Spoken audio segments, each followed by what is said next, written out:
সুতরাং নবী সাল্লাল্লাহু জীবনে থেকে আমরা প্রাথমিক পর্যায়ে পাই আল্লাহ নবী সাল্লাল্লাহু আলাইহি ওয়াসাল্লাম গানে আসতে যেতেন না।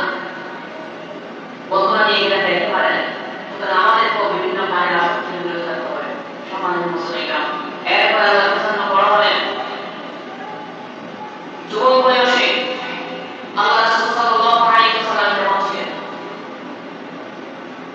মানুষের মধ্যে যখন আরবে বিভিন্ন ক্ষুদ্র ক্ষুদ্র যখন মারামারি হানাহানি হিংসাত্মক মনোভাব নিয়ে যখন মানুষ চলাফেরা করে, সামান্য একটা জিনিস নিয়ে যুগের পর যুগ পর্যন্ত লড়াই চলতে থাকলো, এমন সমাজের মধ্যে বিশ্বনবী রাহমাতুল্লিল আলামিন সাল্লাল্লাহু আলাইহি ওয়াসাল্লাম চিন্তা করলেন এই মানুষগুলো